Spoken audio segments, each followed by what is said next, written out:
Hello, good morning and welcome to our new blog. আজকে মর্নিংটা খুব একটা গুড হয়নি, কারণ মা গতকাল রাত থেকে অসম্ভব অসুস্থ। মা সেন্সলেস হয়ে পড়ে গেছিলো মাঝরাতে বাথরুমে এবং ভীষণ বাজেভাবে হাঁটুতে চোট পেয়েছে। তারা একটুখানি ধুয়ে আনি চিড়েটা। আর আমাকে এখন সকালবেলা বললো যে আমি কিচ্ছু খাবো না, যতটা লাইট সম্ভব কিছু একটা দে। তো আমি দই চিড়ে করে দিলাম তাই জন্য। আর মা তো প্রত্যেক দিন আমাকে সাজিয়ে গুছিয়ে খেতে দেয় আমাদের সবাইকে।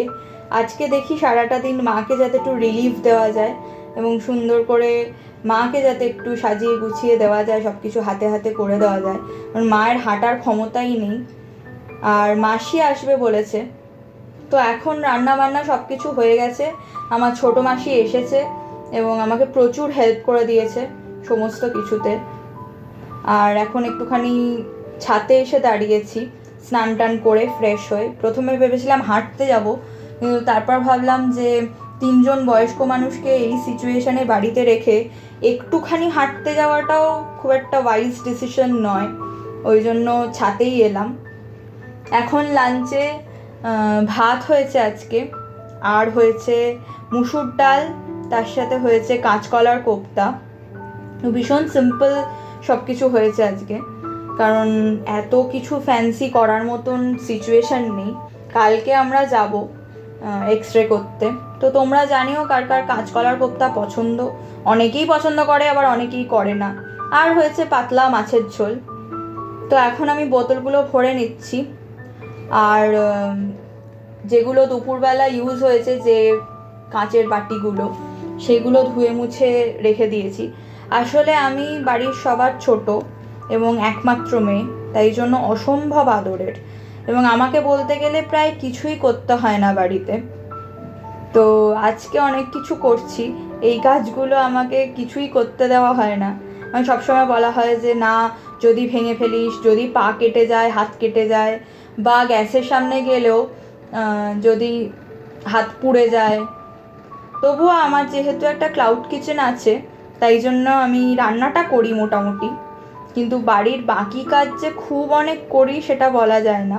পারি না তা নয়, বাট করতে হয় না।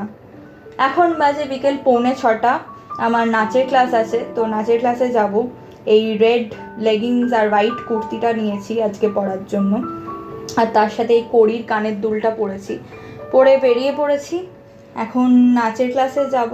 আমার 20 তারিখ একটা শো আছে, তো হোপফুলি ভালোভাবে হয়ে যাবে সব কিছু। ভালো করে রিহার্সাল দিয়ে, আর টানা বৃষ্টি হয়ে চলেছে প্রত্যেক দিন, তবুও আমরা একদিনও রিহার্সাল কামাই করার কথা ভাবিনি। চলো, পৌঁছে গেছি।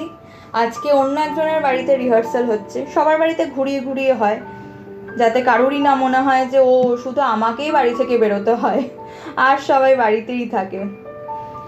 তো এখন রিহার্সাল হয়ে গেছে, এখন বেরিয়ে যাচ্ছি, যাবো একজন বন্ধুকে মিট করতে। তো একটা চিকেন কিশ নিয়েছি রেস্টুরেন্টে, ক্যাফেতে, আর ওদের কিশটা খুব ভালো হয় খেতে, আমার খুব পছন্দের। আর তার সাথে ও একটা কি নিয়েছে, এটা তো আমি কোনোদিনও নামও শুনিনি, চোখেও দেখিনি, আজকেই প্রথম। তো আমি বললাম আমাকে একটুখানি দে, খেয়ে দেখি।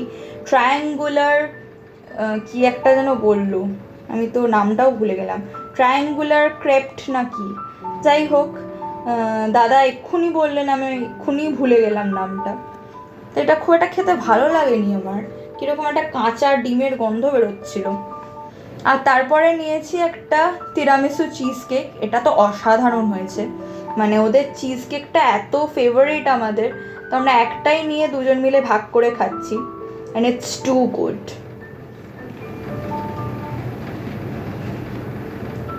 তো এখন ধরেছি বাড়ি ফেরার পথ, আর খুব বৃষ্টি হচ্ছিল, তাই বাবা বললো যে আমি তোদেরকে আনতে যাচ্ছি। তো চলো, দ্যাটস ইট ফর টুডে। আজকের মতন এইটুকুই, আবার দেখা হবে নতুন কোনো একটা ব্লগে। ভালো থেকো, সুস্থ থেকো, অ্যান্ড লাইক সাবস্ক্রাইব করতে ভুলো না।